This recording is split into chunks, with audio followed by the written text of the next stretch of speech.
കായിക വാർത്തയിലേക്ക്.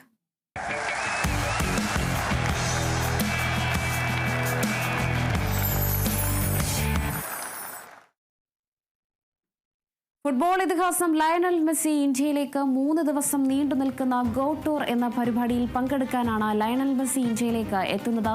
ഡിസംബർ 13, 14, 15 തീയതികളിലായിട്ട് 4 നഗരങ്ങളിലായി വിവിധ പരിപാടികളിൽ ലയണൽ മെസ്സി പങ്കെടുക്കും. വിവരങ്ങളുമായി റാസിൻ അൻവറാണ് ചേരുന്നത്. റാസിൻ, എന്തായാലും മെസ്സി ഇന്ത്യയിലേക്ക് എത്തുകയാണ്. പ്രധാനപ്പെട്ട 4 നഗരങ്ങളിൽ മെസ്സി പരിപാടിയിൽ പങ്കെടുക്കും എന്നതാണ് അറിയാൻ കഴിയുന്നത്. മറ്റു വിശേഷങ്ങൾ എങ്ങനെയാണ് റാസിൻ? അർജന്റീൻ ഫുട്ബോൾ ഇതിഹാസം ലയണൽ മെസ്സി ഇന്ത്യയിലെത്തുന്നു എന്നതാണ് ഇന്ത്യൻ കായിക ആരാധകരെ സംബന്ധിച്ചിടത്തോളം ഏറ്റവും ആവേശകരമായ വാർത്ത. ദ ഗോഡ് ടൂർ എന്ന പരിപാടിയുടെ ഭാഗമായി 3 ദിവസത്തേക്കാണ് ലയണൽ മെസ്സി ഇന്ത്യയിലെത്തുന്നത്. ഇന്ത്യയിലെ 4 നഗരങ്ങളിൽ മെസ്സി സന്ദർശിക്കും.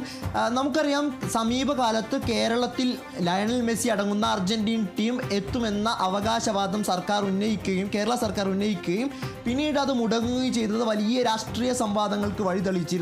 എന്നിരുന്നാലും കേരളത്തിൽ ലയണൽ മെസ്സി എത്തുന്നില്ലെങ്കിൽ കൂടി മെസ്സിയുടെ ഇന്ത്യയിലേക്കുള്ള സന്ദർശനം ഇപ്പോൾ യാഥാർത്ഥ്യമാവുകയാണ്. 3 ദിവസം നീണ്ടു നിൽക്കുന്നതാണ് മെസ്സിയുടെ ഇന്ത്യയിലെ സന്ദർശനം. ഇന്ന് അർദ്ധരാത്രി കൊൽക്കത്തയിലാണ് ലയണൽ മെസ്സിയും സംഘവും എത്തുക.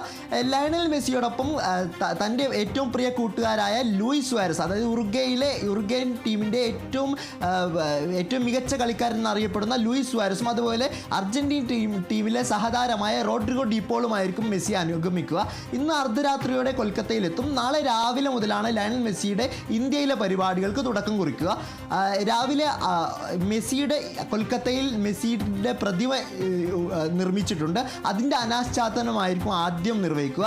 പിന്നീട് ഷാറൂഖ് ഖാൻ, അതുപോലെ മമതാ ബാനർജി, സൗരവ് ഗാംഗുലി തുടങ്ങിയവർ പങ്കെടുക്കുന്ന ഒരു പരിപാടിയിലും ലയണൽ മെസ്സി പങ്കെടുക്കും.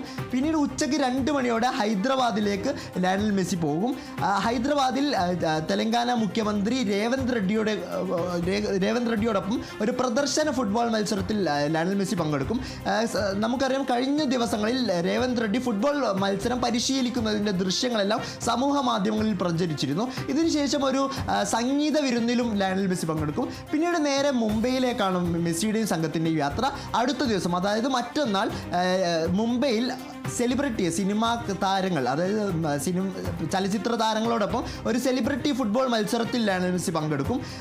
അതിനു പുറമെ ഒരു ഫാഷൻ ഷോ, അതായത് കാരുണ്യ പ്രവർത്തനങ്ങൾക്ക് വേണ്ടി സാമ്പത്തികം കണ്ടെത്തുന്നതിന് വേണ്ടിയുള്ള ഒരു ഫാഷൻ ഷോയിലും ലയണൽ മെസ്സി പങ്കെടുക്കും. അതിനുശേഷം 3-ാമത്തെ ദിവസം, അതായത് 15-ാം തീയതി ഡൽഹിയിലായിരിക്കും മെസ്സിയുടെ അവസാന ദിവസം ഉണ്ടാവുക. അവിടെ പ്രധാനമന്ത്രി നരേന്ദ്രമോദിയോടൊപ്പം ലയണൽ മെസ്സി വേദി പങ്കിടും.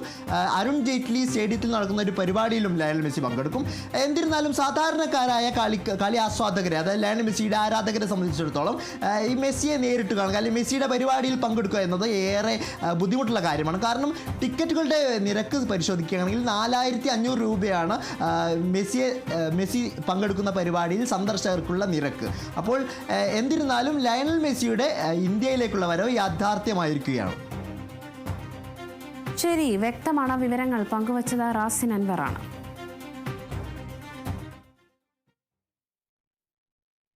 ഇന്ത്യ ദക്ഷിണാഫ്രിക്ക T20 പരമ്പരയിൽ 2ാം മത്സരത്തിൽ ഇന്ത്യയ്ക്ക് 51 റൺസിന്റെ വമ്പൻ തോൽവി.